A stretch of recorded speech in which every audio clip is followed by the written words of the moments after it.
Okay, so we are doing this controlling chapter, and today we are going to learn about the controlling process. तो what is the controlling process? ये एक step by step sequence होगी जिस वे से हम controlling function perform करेंगे. Controlling function में सिर्फ एक ही स्टेप नहीं होता है, एक ही चीज़ नहीं करनी होती है, बहुत सारी चीज़ें करनी होती हैं कंट्रोलिंग प्रोसेस में, जो मैंने आपको स्टार्टिंग से बताया है मीनिंग में. तो उसके लिए स्टेप बाय स्टेप एक प्रोसेस फॉलो की जाती है. जैसे आपने प्लानिंग की प्रोसेस भी पढ़ी है, then selection process, staffing process, बहुत सारी प्रोसेसेस आपने अभी तक पढ़ी हैं. So again there is a process in controlling, जिसको हम कंट्रोलिंग प्रोसेस भी बोलते हैं. So the first step is setting up of target और स्टैंडर्ड्स. देखो, कंट्रोलिंग में हम क्या करते हैं, हम एक्चुअल परफॉर्मेंस को मेजर करते हैं कि कितनी हमारी परफॉर्मेंस है, क्या ये अकॉर्डिंग टू प्लान है कि नहीं है. सो सबसे पहले तो हमारे पास टारगेट्स होने चाहिए, स्टैंडर्ड्स होने चाहिए, जिसके अगेंस्ट में हम मेजर कर सकेंगे कि हमारी एक्चुअल परफॉर्मेंस सही है कि नहीं. तो ये जो स्टैंडर्ड्स होते हैं, these are the yardstick, या फिर इनको बोलते हैं टारगेट, कि हमारा टारगेट क्या है, हम क्या अचीव करना चाहते हैं. या फिर यार्ड स्टिक, यार्ड स्टिक का मतलब होता है कोई भी चीज़ जिसके अगेंस्ट में हम कुछ मेजर करते हैं. जैसे जब आप अपनी हाइट मेजर करते हो, तो किसके अगेंस्ट में मेजर करते हो, वो चीज़ जहाँ पे सारे वो इंचेस और वो लिखे होते हैं, that is a yard stick, उसको यार्ड स्टिक बोलते हैं. किसी चीज़ के अगेंस्ट में जब हम कोई चीज़ मेजर करते हैं तो वो यार्ड स्टिक होती है. सो स्टैंडर्ड्स क्या होते हैं, दे आर द टारगेट्स और yard sticks against which the actual performance is measured. उसी के अगेंस्ट में हम एक्चुअल परफॉर्मेंस मेजर करेंगे. फॉर एग्जाम्पल, मैं आपको अगर बताऊँ कि मैंने आपको टारगेट दिया, सपोज चलो हम इसका छोड़ देते हैं, कंपनीज वगैरह का छोड़ते हैं, हम बच्चों का एग्जाम्पल लेते हैं. I have given you the target कि आपने 1 वीक में 2 चैप्टर्स नोट करने हैं नोटबुक में. ठीक है, सो दैट इज़ योर स्टैंडर्ड. उसको हम स्टैंडर्ड्स बोलेंगे कि मैंने एक टारगेट सेट कर दिया है, मैंने एक यार्ड स्टिक बना दी है जिसके अगेंस्ट में मैं आपकी एक्चुअल परफॉर्मेंस मेजर करूँगी. अब वो जो है स्टैंडर्ड जो मैंने सेट किया, that is the expected performance. मैं एक्सपेक्ट कर रही हूँ आपसे, मैंने वो एक स्टैंडर्ड सेट कर दिया है, हमने प्लानिंग बना ली है उस चीज़ को लेके कि इतना काम होना चाहिए, एक्सपेक्टेड परफॉर्मेंस. लेकिन आप कर पाते हो एक ही chapter, so that is your actual performance. ठीक है, तो अब एक्सपेक्टेड परफॉर्मेंस के अगेंस्ट में एक्चुअल परफॉर्मेंस मेजर की जाएगी. जिस बच्चे की एक्सपेक्टेड और एक्चुअल परफॉर्मेंस सेम है, मैंने 2 चैप्टर्स दिए नोट करने के 1 वीक में, आपने 2 चैप्टर्स कर लिए 1 वीक में नोट, बहुत अच्छा, वेरी गुड. तो आपके लिए और कुछ करने की ज़रूरत नहीं है, आपको कोई स्टेप लेने की ज़रूरत नहीं है. बट जहाँ पे जिस बच्चे की डिविएशन हो गई, डिविएशन यानी कि 2 चैप्टर्स नहीं कर पाए, 1.5 किया, 1.5 किया, आधा किया, 1 किया, तो दिस इज़ कि actual performance is not equal to standard performance. Now what we have to do, find out the reasons. अब हम ये करेंगे. ठीक है, रीजंस फाइंड आउट करेंगे. रीजंस फाइंड आउट करने के बाद पता चलेगा, अच्छा जी ये रीज़न था, चलो जी अब इसको करेक्ट करते हैं ताकि आगे से ऐसा ना हो. This is the only controlling process. Simple sense में अगर देखें तो यही कंट्रोलिंग प्रोसेस है. तो अब क्या है, जो स्टैंडर्ड्स हैं, जो स्टैंडर्ड सेट करने होते हैं, they become the basis for comparison. ठीक है, कंपैरिजन करने के लिए वो बेसिस बनते हैं. अगर मैंने आपको स्टैंडर्ड ही नहीं दिया होता, अगर मैंने टारगेट ही नहीं सेट किया होता आपका कि 2 चैप्टर करने हैं, और आप अगर एक हफ्ते में मुझे 1 चैप्टर करके दिखाते हो, तो मैं किसके हिसाब से मेजर करूँगी, मैं कैसे देखूँगी कि वाकई आपकी परफॉर्मेंस अच्छी है या बुरी है. ठीक है, I can not measure that. मैं कह नहीं सकती कुछ उस परफॉर्मेंस के बारे में, क्योंकि मुझे पता ही नहीं उसका कंपैरिजन किसके साथ करना है.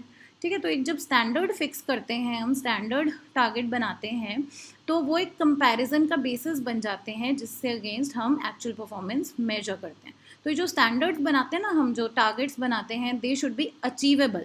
अचीवेबल होने चाहिए, ये मतलब जो अचीव कर सकें लोग. हाई और very high standards can not be achieved and are of no use. बहुत हाई स्टैंडर्ड्स रखने से कोई फ़ायदा नहीं होता है, वो अचीव नहीं होते हैं, और फिर डीमोटिवेशन होती है हर किसी की. एम्प्लॉयज़ भी डीमोटिवेट हो जाते हैं कि हम टारगेट नहीं अचीव कर पाए, मैनेजर भी डीमोटिवेट हो जाता है, मेरे एम्प्लॉयज़ काम नहीं करते. सो डीमोटिवेशन होती है. तो स्टैंडर्ड्स कैसे सेटअप किए जाने चाहिए, keeping in mind the resources of organisation, and as far as possible the standards must be set up in measurable terms, numerical terms. ठीक है, तो स्टैंडर्ड सेट करने से पहले ऑर्गेनाइजेशन के रिसोर्सेज देखने पड़ते हैं कि वाकई क्या इस काम के लिए हमारी कंपनी में रिसोर्सेज अवेलेबल हैं, चीज़ें अवेलेबल हैं हमारे पास, इतने लोग हैं हमारी टीम में जो इस टारगेट को अचीव कर सकेंगे. और दूसरी चीज़ कि न्यूमेरिकल टर्म्स में होने चाहिए ये स्टैंडर्ड्स. ठीक है, मतलब ऐसे नहीं है कि हाँ बहुत अच्छी सेल्स करनी है हमने। बहुत अच्छी सेल्स का क्या मतलब है, कितनी सेल्स करनी है? तो एक सेल फिक्स करनी पड़ती है कि ठीक है 20 लाख की हमने सेल्स करनी है इस साल में पर एनम। स्टैंडर्ड प्रॉफिट हमारा 4 लाख का हमारा प्रॉफिट होना चाहिए। जो हमारी कॉस्ट आती है अभी प्रोडक्ट को बनाने की, उसमें हमने 5% कम करनी है अपनी कॉस्ट। तो मतलब मेजरेबल होनी चाहिए, इन न्यूमेरिकल टर्म्स होनी चाहिए, ताकि हम एक्चुअल परफॉर्मेंस भी मेजर करके देख सकें कि हमने स्टैंडर्ड्स जो फिक्स किए थे वो हमने अचीव किए हैं कि नहीं किए हैं। ठीक है, अगर हम ये सेट करते हैं कि अच्छा खासा प्रॉफिट हो जाना चाहिए, ये हमारा स्टैंडर्ड है। ठीक है, अच्छी खासी सेल हो जानी चाहिए। तो अब अच्छी खासी का मतलब क्या है? अगर सेल 1 लाख की हुई आप उसको भी अच्छी खासी बोल सकते हो, बाद में आप 2 लाख की उसको भी अच्छी खासी। सो जो स्टैंडर्ड्स हैं वो फिक्स होने चाहिए, मेजरेबल होने चाहिए, न्यूमेरिकल टर्म्स में होने चाहिए और मेजरेबल टर्म्स में होने चाहिए। ठीक है, अब sometimes it is not possible to express the standards in numerical term, जैसे कि क्वालिटी स्टैंडर्ड्स। जो हम क्वालिटी, प्रोडक्ट की क्वालिटी को लेके जो हम स्टैंडर्ड्स फिक्स करते हैं वो मेजरेबल नहीं होते हैं डेफिनेटली। ठीक है, और जो हमें स्टैंडर्ड्स फिक्स करने हैं उसमें टाइम लिमिट भी होनी चाहिए।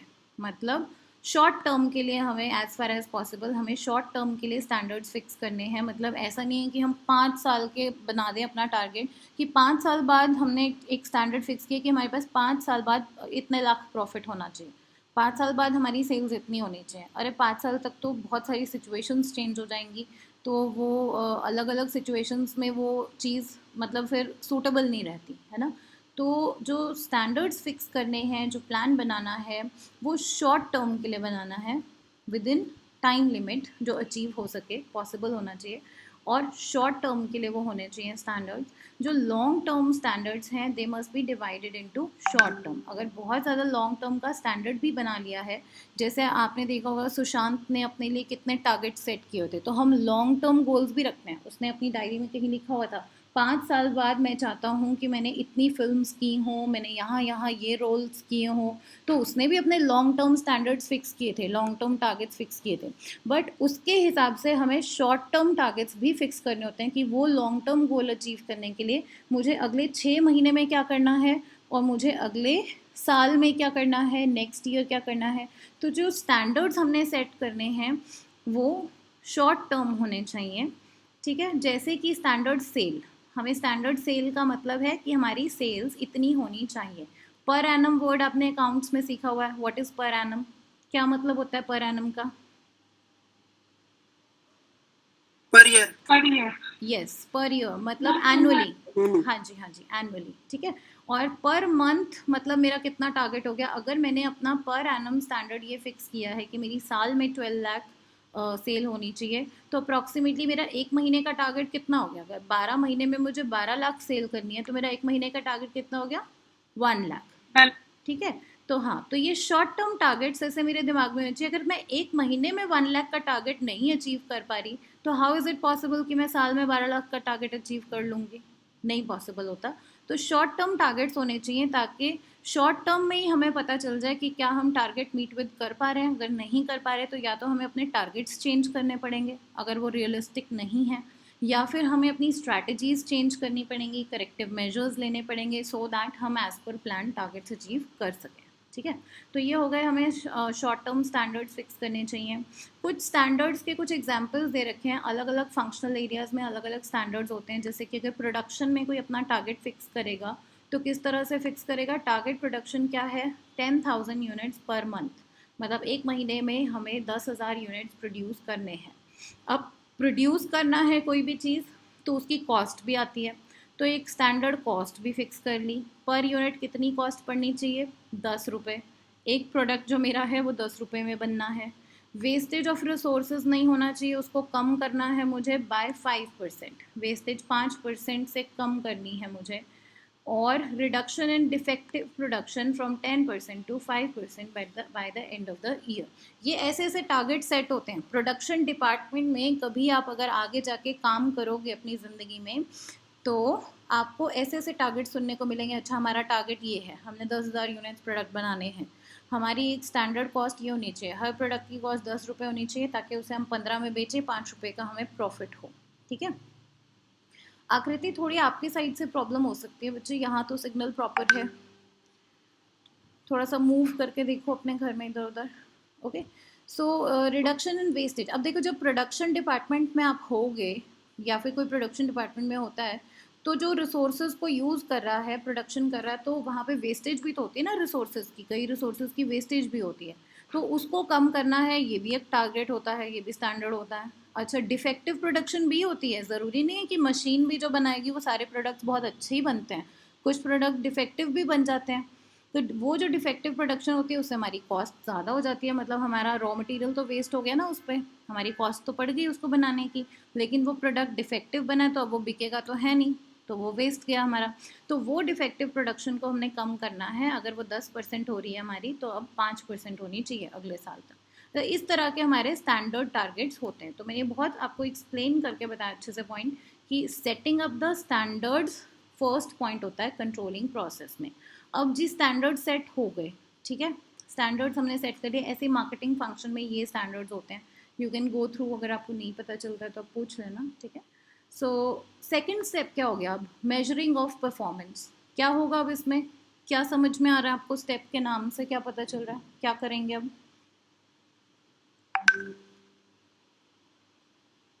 कैसे लोग परफॉर्म कर रहे हैं कंपनी अपनी में। परफॉर्मेंस को कंपेयर करेंगे। कंपेयर तो आया नहीं बच्चे, क्या लिखा है, कंपैरिजन वर्ड आया क्या इस स्टेप में? हम नापेंगे, मेजर करेंगे हाँ, कैसी परफॉर्मेंस चल रही है कंपनी में। हम्म, स्टैंडर्ड्स मेजर करेंगे। Measuring of performance. क्या परफॉर्मेंस, परफॉर्मेंस मतलब क्या है, कोई डांस परफॉर्मेंस हो रही है, सिंगिंग परफॉर्मेंस हो रही है, क्या हो रहा है? What do you mean by performance here?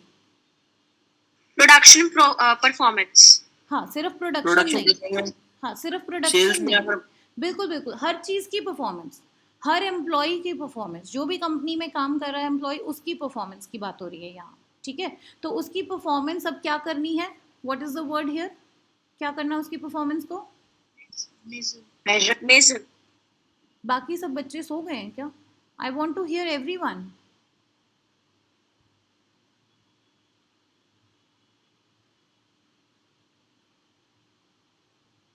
I am waiting for your voice. क्या करना है परफॉर्मेंस को? मेजर करना। मेजर करना है, यस मेजर करना है। अभी भी बहुत बच्चों ने नहीं बोला है, स्टार्ट स्पीकिंग बच्चे, माइक ओपन करके फटाफट से बोला करो, और लेट के क्लास मत अटेंड किया करो, सो जाते हैं आधे बच्चे तो। ओके, सो जो मैंने आपको ऊपर बताया फर्स्ट स्टेप में, हाँ जी, फर्स्ट स्टेप में हमने स्टैंडर्ड्स फिक्स किए, ठीक है, फर्स्ट स्टेप में हमने स्टैंडर्ड्स फिक्स कर लिए, जैसे मैंने आपको 2 चैप्टर्स दे दिए, स्टैंडर्ड फिक्स हो गया। अब दूसरे स्टेप में हम क्या कर रहे हैं, मेजरिंग ऑफ परफॉर्मेंस, यानी कि आपके केस में क्या हो गया, मेजरिंग ऑफ परफॉर्मेंस मतलब now I will check after 1 week किस बच्चे ने कितना काम किया है, that is measuring of performance, actual performance आपकी क्या है। So setting up, after setting up the standards, the performance of employees evaluated, ठीक है, एक्चुअल वर्क हम जो बच्चों ने बोल रही हूँ, जो एम्प्लॉयज़ ने एक्चुअल काम किया है उसको हम कैलकुलेट करेंगे, उसको हम न्यूमेरिकली एक्सप्रेस करेंगे, क्योंकि हमने जो स्टैंडर्ड्स अपने ऊपर बनाए थे वो भी हमने न्यूमेरिकली बनाए थे। मैंने भी आपको न्यूमेरिकली वो स्टैंडर्ड दिया 2 चैप्टर्स, ठीक है, तो 2 चैप्टर्स के अगेंस्ट में मैं आपकी परफॉर्मेंस को मेजर करूँगी। सो अब परफॉर्मेंस को हम क्वांटिटेटिवली क्वालिटेटिवली दोनों तरह से मेजर कर सकते हैं, क्योंकि स्टैंडर्ड्स भी जो हमने बताए हैं वो क्वांटिटेटिवली भी थे और क्वालिटेटिवली भी हमें स्टैंडर्ड सेट करने होते हैं, ठीक है, क्योंकि quality is also equally important. Chapters कर तो दिए, राइटिंग ही समझ में नहीं आ रही, तो क्या फ़ायदा उस चैप्टर को करने का, ठीक है ना। तो क्वालिटी भी साथ में इम्पॉर्टेंट है, प्रोडक्ट के यूनिट्स तो आपने उतने बना दिए जितने आपको टारगेट दिया था, लेकिन अगर उसकी क्वालिटी अच्छी नहीं है तो क्या वो बिकेगा मार्केट में, जब वो बिकेगा ही नहीं तो आपकी सेल्स ही अचीव नहीं होंगी, ठीक है। सो अभी हमने क्या करना है, क्वांटिटेटिव के साथ क्वालिटेटिव स्टैंडर्ड्स को भी फिक्स करना होता है फर्स्ट स्टेप में, और अब उसको मेजर भी करना है, क्वांटिटेटिवली भी मेजर करना है एक्चुअल परफॉर्मेंस को, और क्वालिटेटिवली भी देखना है कि क्वालिटी क्या उतनी है, सही है क्वालिटी। अब जनरली जो है the performance of managers is measured by looking at the overall efficiency level of the organisation, ठीक है। जो परफॉर्मेंस है वो कैसे मेजर होती है, जैसे जो रिसर्च है, रिसर्च एंड डेवलपमेंट अगर डिपार्टमेंट है कोई कहीं पे, क्या होता है काम रिसर्च एंड डेवलपमेंट डिपार्टमेंट का, बता सकता है कोई? मैम उनके प्रोडक्ट्स को और अच्छा करना। हाँ, अपने प्रोडक्ट्स को और अच्छा करना, मतलब कुछ नया इन्वेंट करना, इनोवेशन करना, कोई नई टेक्नोलॉजी लेकर आना, है ना। तो रिसर्च एंड डेवलपमेंट डिपार्टमेंट जिस भी कंपनी में होगा उसका काम ही यही है, कुछ नया लेकर आना। उस नए से कॉस्ट कम होनी चाहिए, प्रॉफिट ज़्यादा होना चाहिए, सेल्स ज़्यादा होनी चाहिए। तो उनकी परफॉर्मेंस कैसे मेजर होती है? अगर रिसर्च एंड डेवलपमेंट डिपार्टमेंट की परफॉर्मेंस को मेजर करना है तो हमें क्या देखना पड़ता है? Change in technology and updation of production department, कि प्रोडक्शन डिपार्टमेंट में कोई अपडेट आया, कोई कुछ नया हुआ, टेक्नोलॉजी चेंज हो। अगर ऐसा कुछ हो ही नहीं रहा है तो क्या कर रहा है रिसर्च एंड डेवलपमेंट डिपार्टमेंट? बैठ के क्या कर रहा है? कुछ भी नहीं कर रहा है। इसका मतलब जब कुछ चेंजेस ही नहीं आ रहे टेक्नोलॉजी में, कोई अपडेशन ही नहीं हो रही प्रोडक्शन डिपार्टमेंट में, तो क्या कर रहा है? इसका मतलब रिसर्च एंड डेवलपमेंट डिपार्टमेंट की परफॉर्मेंस बहुत पुअर है। तो ऐसे परफॉर्मेंस मेजर की जाती है। अब जो परफॉर्मेंस है ऑफ फाइनेंशियल डिपार्टमेंट, जो फाइनेंशियल डिपार्टमेंट है, फाइनेंस का डिपार्टमेंट है कंपनी में, उसकी परफॉर्मेंस कैसे मेजर होती है? Bye checking the solvency and liquidity ratios. ये आपका अकाउंट्स में भी आएगा ये चैप्टर, रेशोज वाला। सॉल्वेंसी रेशो और लिक्विडिटी रेशोज का मतलब ये है कि फाइनेंशियली क्या कंपनी इस पोजीशन में है कि वो अपनी लाइबिलिटीज़ पे कर सक रही है, ठीक है। लिक्विडिटी रेशो से ये पता चलता है शॉर्ट टर्म में क्या कंपनी के एसेट्स इतने हैं जिनसे कि कंपनी की लाइबिलिटीज़ पे ऑफ हो जाएं। सॉल्वेंसी रेशो का मतलब होता है कि लॉन्ग टर्म में क्या हमारे पास इतने एसेट्स हैं कि हमारी लाइबिलिटीज़ पे ऑफ हो जाएं। तो ये किस पे डिपेंड करता है? ये फाइनेंशियल डिपार्टमेंट की कैपेबिलिटी यहाँ से पता चलती है, ठीक है। तो अगर फाइनेंशियल डिपार्टमेंट की परफॉर्मेंस चेक करनी है तो आप सॉल्वेंसी और लिक्विडिटी रेशोज चेक करके पता कर सकते हो। सो ऐसे हम एक्चुअल मेजर करते हैं performance. I think it's 9:44 already. तो आपकी नेक्स्ट क्लास भी है। Take a break of 5 minutes and then you join that class.